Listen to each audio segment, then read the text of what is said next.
I was residing alone in a town home in southern Illinois in the fall of 2021 when this occurred. Even though I was legally an adult at 27 years old with a steady job and routine, I was still quite anxious about the prospect of living on my own for the first time. The breakup had been difficult, and I hoped that being alone would help me work through my feelings. The townhouse belonged to a short row of similar homes, which were somewhat unremarkable but tidy and peaceful, situated in a tranquil cul-de-sac. Adjacent to rural highway, there was an air of clinical suburbia throughout the area. Mailboxes adorned with family names stenciled on them, wind chimes, groomed hedges, and an abundance of beige vinyl siding. A small number of young families among the mostly elderly. It was nice for me as I didn't know my neighbors very well. I wasn't out and about. However, there was one individual who caught my eye almost immediately. Close by, he had a residence. The man was tall and stocky, someone in his mid to late 40s with an unkempt beard and an odd nighttime ritual of standing outside his house, smoking or pacing, or doing nothing more than staring. Sometimes after work, around 9 or 10 o'clock, I'd drive into my driveway. Behold, he would be found perched precariously on his porch rail, or positioned at the very edge of his driveway, his back to the street. Neither did he ever grin or wave. He merely gazed. I made an effort to disregard it even when I met his gaze directly. Someone was always observing, but never participating. I brought it up to my parents and a few friends, and they said he might just be a night owl or suffer from sleeplessness. But I still felt uneasy around him. It wasn't merely his presence. It was the absolute silence. Like a statue, he stood there motionless, without moving an inch, not even to check his phone. Despite my assurances that I was not being paranoid, the unease in my stomach continued to intensify as time went on. Then we began to hear noises. I initially learned about it in the middle of September. It had been a long day at the office, and I was finally home. After a long day of managing inventory at a distribution center, I would typically get home at 10:30 p.m., gobble up some food, and then rest. At about midnight that night, I slept off. I was startled awake at precisely to .37 in the morning by what sounded like metal scraping against wood. At first, I dismissed the sound as a dream, but then I perceived it once again. The sound of an old gate slowly opening followed by a protracted creak. I had a bedroom on the first floor. At the rear of the unit, a tiny fenced-in backyard was accessible through a sliding glass door with vertical blinds. My heart was pounding while I listened in bed. Footsteps were followed by a pause, sounds of gentle crunch, as if a person were to stroll leisurely across gravel. You could hear every step in my backyard because ornamental rock, not grass, bordered the whole perimeter. Those noises weren't made by animals. I silently retrieved my phone and slithered out of bed. It seemed silly at the time, but I didn't even have a weapon, just a dull kitchen knife stashed in my nightstand. As I knelt down at the window, I peered through the blinds. Nothing was visible to me. They must have been too far away or had used an alternate route because the motion detector wasn't activated. First, I called the emergency number, calmly. The operator took my address and informed me that cops were on their way. With my breath labored, I remained hunched over. In the pitch black, a little over 10 minutes after that, I watched as flashes of red and blue light up my front window. I stood up, unlocked the door, and encountered the two cops outside. I detailed everything I could hear, and when it began, while one of them went around the rear, the other lingered with me, inquiring about various things. The yard officer reported that the gate was securely locked and that no evidence of tampering was found. However, he assured that he would file a report as a precautionary measure.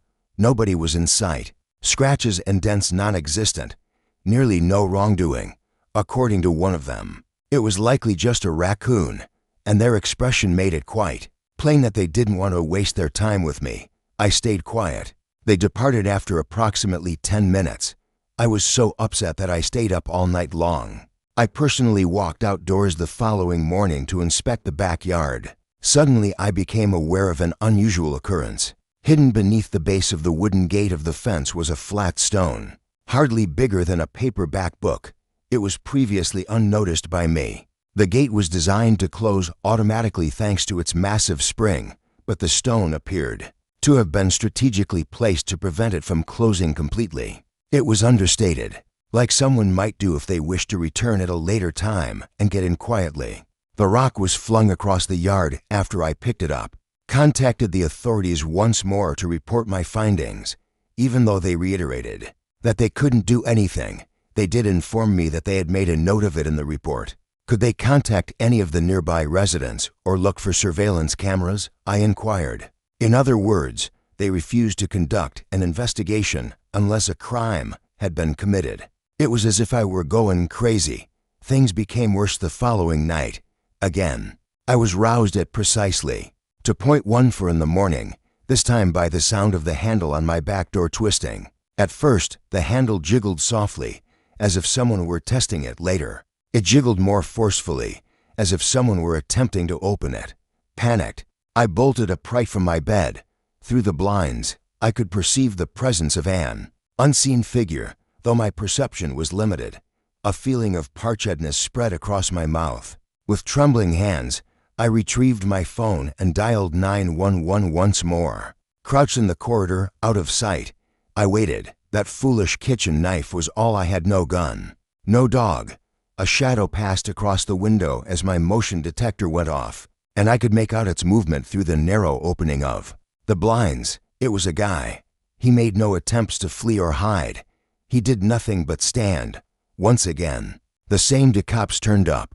They actually discovered tracks in the gravel this time, large ones, approaching the entrance directly. However, they reiterated that there was insufficient information since no entry had been filed.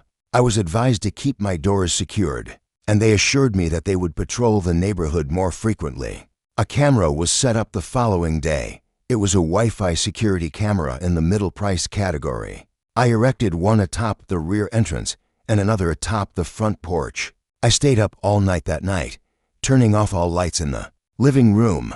I sat there and watched the live feed on my phone. To 0.14 in the morning passed. There was no change. Seconds later, at 2.3, the rear camera went off. A guy entered the shot. He entered through the gate as if he had a premeditated plan to evade the motion detector. Right up until the very end, wearing a hooded black hoodie, pants, and gloves. He stood tall and had a broad build. As he approached the door, he grinned widely and raised his eyes to meet the cameras. A gradual, elongated smile. He continued to stare before backing up and vanishing into the darkness. After seeing the footage, the cops returned to my call and acknowledged that, indeed, it was disturbing. There was supposedly nothing they could do because he didn't break in, damage property, or seem armed. They would never even think to ask the neighbor to look at his doorbell cam. Their refusal was my plea. Their hands were supposedly tied. I checked into a hotel that night after gathering my belongings. I returned the following day to discover for filthy fingerprints on the glass door. Seems like someone knelt down and stared in for a time, both to high and to low. A week after that, I departed. I was unconcerned about breaking my lease and losing my security deposit. No way could I spend another night there. The note that was shoved in my mailbox the day I departed was the last straw. Unlined notebook. Paper, it was scribbled in small, cramped letters. According to it, the police depart, but I remain. My final report was submitted. Upon reviewing the memo, the officer with whom I spoke at that moment became visibly distressed. He assured them that they would do a community health assessment. However, by then it was past. Afterwards, I made notes to never return. A girl named Kayla messaged me on Facebook approximately 1 month after that. According to her, she was the unit's newest occupant who had moved in after me. She apologized for interrupting her in her message. You might have lived here before. Has somebody ever been seen loitering in your garden wearing a black hoodie? The sound of footsteps keeps resonating throughout the night. Plus, at about 2 in the morning yesterday night, someone rapped on the glass door. While remaining motionless, it went unanswered. Next, I preferred to remain in the dark. My employer specializes in property preservation. Securing, cleaning, and winterizing foreclosed homes is our main service. In extreme cases, we may even board them up to prevent further damage. Though unglamorous, The job pays well and is relatively silent most of the time. Houses that once belonged to people who have long since passed away become your lonely abode. Every once in a while, you come across a house that makes you feel uneasy. Sometimes it's depressing, and other times it's just boring. In 2020, I was given the task of clearing out a property in a remote area of upstate New York. With just one petrol station, half of the shops closed, and roads that were damaged and overgrown. It was one of those fading communities located along a gravel road. The house was a modest one-story structure encircled on three sides by thick vegetation and forests. There are no houses in the area, only trees and complete quiet. The paperwork indicates that the residence was foreclosed upon when the owner, an elderly woman, passed away without anyone claiming her estate. It had been more than a year since the power went off. It was our responsibility to inventory all surviving property, remove all contents, and prepare it for winter. With all my belongings in a little box truck, I arrived on a Monday morning at around 9 o'clock. The house appeared to be unharmed from the outside. All windows and doors are securely locked, and the roof is in good condition. The only thing draping over the porch is a mass of vines and weeds. The front door had expanded in the frame, so I had to force it open. Inside, though, everything appeared to be normal. Dusty, musty air and old, worn furniture filled the room. A ring came from my work phone. Because there was no signal outside, it caught me off guard. Even though I had already verified that I had no bars, the phone continued to buzz. Unknown. Caller appeared on the caller ID instead of a number. A faint crackling sound, resembling static, was all that came out when I answered. I attributed it to a technical fault and hung up after saying hello twice. I'd have right in. I begin by taking pictures of every room and item. Vintage pieces, delicate lace drapes, and a few framed artworks filled the living area. My grandmother's house sprang to mind. Sturdy furnishings, delicate doilies, and figurines made of porcelain. The odor in the hall was not decaying. Flesh but rather dust, mildew, and a hint of metallic. The bedroom count was 3. All that remained of one was a drooping mattress on the floor, since it had been stripped bare. Yet another looked like it belonged in a sewing room. What with all the spools of thread and the dusty machine on the desk, upon closer inspection, a cork board containing vintage newspaper clippings was discovered. Most of them were notices of death, countless them, meticulously cut with scissors and affixed to the board. Nothing familiar, everyone is from the area. I proceeded. On the nightstand of the master bedroom stood a rotary phone. It had been years since I'd seen one, so I froze and stared at it for a while. A lengthy coiled string adorned its off-white, weathered appearance, which having been disconnected from the connection a long time ago, would never ring again. Going on to the restroom, I went. Once again, my phone rang at that moment. It came up with the same message, unknown caller. I was hesitant this time. I took it in my hand, went out into the hall, and responded. Once again, silence. Except this time, after waiting around 5 seconds, a whisper escaped my ears. Very faint, so silent that I could hardly hear it. Refrained from picking up the phone when in bed. It said, "The connection dropped." My heart was racing as I stood there still. The home was completely quiet. Every window was closed when I checked them. It appeared as though no one had broken in, and there was no one outside. I assumed, as anyone would, that someone had pulled a hoax on me. I had no signal, and no one else noticed that I arrived so early. Perhaps one of the other guys on the crew was trying to fool me. I looked at my cell phone. From one bar to none at all. Its brightness dipped and soared. My supervisor was not reachable when I attempted to contact her. I made up my mind to get the task done fast. Objects lying in the living area began to be packaged. A collection of books, sculptures, and broken glassware. I had an uneasy feeling the entire time. It was as if someone was supervising me, half expecting to see someone standing in the corridor. I couldn't help but keep looking in that direction. The third ring came from the phone. I don't have a phone, the bedroom's rotary phone. Across the house, I could hear it, a high-pitched, mechanical ring that reverberated throughout the rooms. I thought that phone had died. Disconnection occurred on the line, Dialing does not result in any service, however. It continued to ring, much like a traditional bell. With the phone firmly grasped in my palm, I leisurely made my way down the corridor towards the bedroom. The phone kept ringing. Through the doorway I stepped. The receiver made a little tremble sound with every ring as the phone sat on the nightstand. I had absolutely no intention of answering that call. The ringing ceased after a while. I turned around and left the room. My employment required me to secure the property, so I stayed to check the basement even though I wanted to leave. Something pushed me to keep going even though I nearly said screw it. It might have been pride. Perhaps my reluctance to acknowledge my fear was justified. In the kitchen was the door to the basement.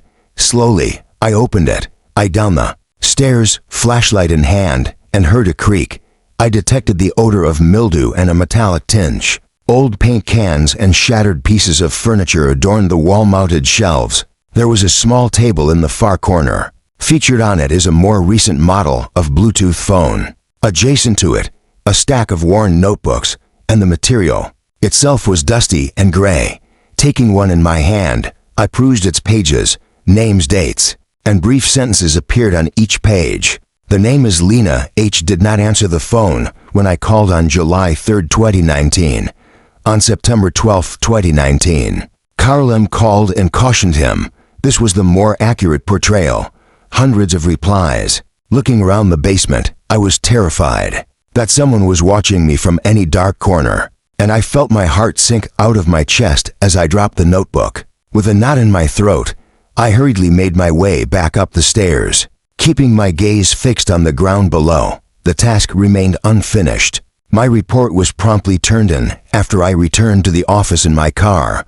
I simply mentioned that the property was hazardous and could have squatters or interference without going into detail. They put another group in charge of the task. 2 days down the road, I received a text message from Mark, one of the other guys. In order to complete the task, he had gone outside earlier that day. I hadn't given him the details of what transpired. While I was in the bedroom which has no service, the phone rang. He wrote in his message, "What on earth?" I wasted no time dialing his work mobile phone.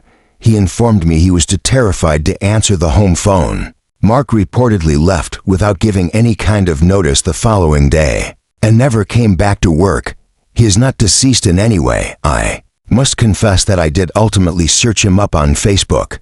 He has subsequently posted stuff, but we never had any further communication. I have no idea what else he observed in the house, but whatever it was, he clearly wanted out of this position. After Mark left, my supervisor contacted the police to investigate possible squatters, but no one was inside the residence. It seemed as if I had stepped into a real-life horror film. The spooky, rundown house, the unsettling interior, the haunting phone calls that made me feel like I was in a thriller. There could have been no other explanation. I swear, some cruel joke or trap with a lot of moving parts. In 2019, this occurred. I lived alone in a rental home on the outskirts of town when I was in my late 20s.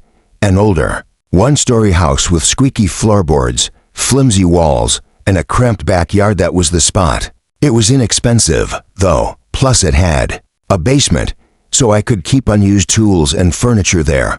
Upon my arrival that spring, I experienced a period of relative calm. The home was eccentric. Every time you turned on the shower, you could hear the rattling of a few pipes. It was par for the course in a home that old, but there was that one kitchen cabinet that would open and close all by itself. The basement was my one and only complaint. You could find the door in the hall, right by the restroom. It was cumbersome and somewhat jammed when you tried to open it, and the basement light switch was halfway down the stairs, so you had to descend a few steps in complete darkness to get to it. I felt really out of place the first time I stepped foot in that area. Not frightened, but definitely not at ease. There was an odor of decaying wood throughout, and the one light bulb wasn't doing anything to illuminate the corners. I put my belongings away, locked the door, and didn't give it much thought because I didn't plan on being downstairs for very long. Things started to shift in late October. I was on my way home from the office as a night shift security guard. I typically get home at around 3 in the morning. Just before I went to bed, I heard a noise, 3 gentle taps, almost like a whispered knock. From behind the entrance to the basement it emerged. I stood motionless initially. I wondered if it was all in my head. Perhaps it was the shifting of the home or the pipes. I was still holding my breath when I heard it ring out once more. I heard 3 separate knocks. Stepping back, I fixed my gaze on the entrance and patiently awaited their arrival. At this point, there was complete quietness. When I was younger, I remember telling myself, it's just the house, even though I didn't really believe it. The door remained closed. I retreated to my bedroom, secured the door, and remained wide awake for the subsequent 2 hours, intently listening. I dozed off with the TV on in the background. I checked the basement the following morning. I descended the steps, unlocked the door, and switched on the light. I had left it precisely how I found it. It appears that no one has been down there recently. There are no shattered windows and no tracks on the sand. For some reason, I kept telling myself that it was either the house shifting or some kind of little animal getting in. I got over it, but then it happened again a couple nights after that. On this occasion, I was brushing my teeth in the restroom when someone rang the doorbell. Although there was just 1 tap rather than the usual 3, it was loud and near, as if someone had rapped their knuckles on the basement door. I peered into the restroom as I opened the door. Nothing had changed. The basement door remained closed. Nothing moved in the corridor.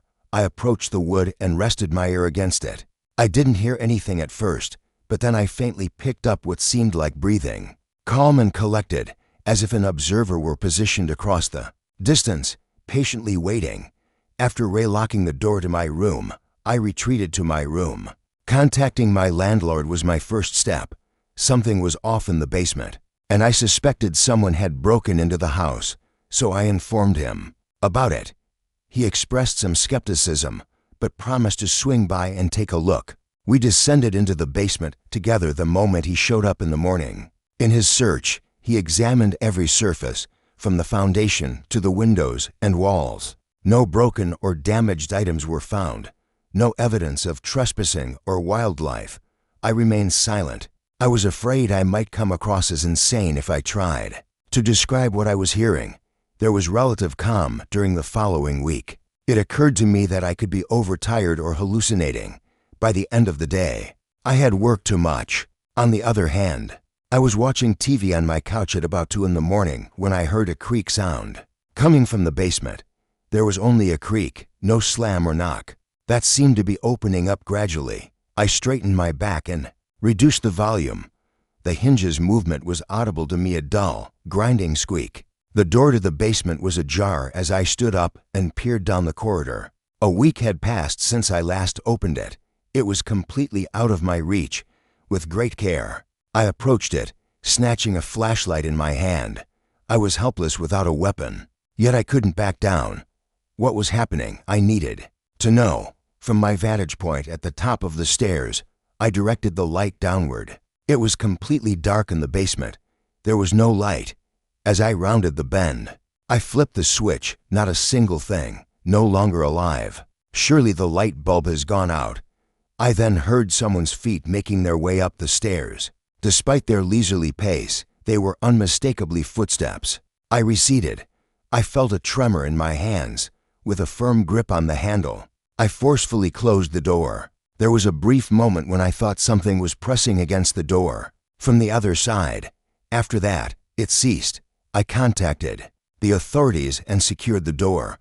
Telling them someone was in my basement was my story. After waiting for them for almost 10 minutes, 2 officers entered the residence and proceeded to clear everything before heading downstairs. I waited in the front yard for what seemed like an eternity until they returned. They claimed they couldn't locate anybody. No one is concealing or any indication of a forced entry. Not a single object had been moved. By inquiring if I had been viewing horror films, one of them attempted to make light of the situation. What I heard was familiar to me. I waited a little while before returning inside after they left. I did nothing but stare at the home. I returned indoors, secured all doors and windows, and remained there until dawn. I secured the basement door with a padlock that I had purchased earlier that day. Forget about the rules, I didn't care. Either way, I required it. Nothing moved in the basement for the following 30 days. There were no noises, no knocks, nothing. Almost, I gave in and relaxed. Later that night, while returning from work, I discovered that the door to the basement was ajar. The padlock was not only unfastened, but it lay broken on the floor. There was a small gap in the door itself. For weeks, I had avoided touching that door. Something finally clicked for me as I stood there, staring at it. It had always occurred in the middle of the night every time something like this had transpired. With every sound and knock, I was unable to descend while I was by myself. I got out of the house and spent a few days at a friend's apartment after packing a bag. Upon my return, I proceeded to firmly secure the basement door. A chair was even wedged against the door by me. I couldn't bear to stare at that door any longer. Regardless of the landlord's anger, I was lying in bed at around 3 in the morning a few nights later when I heard a noise that I am still unable to put my finger on. A voice had spoken. It was soft.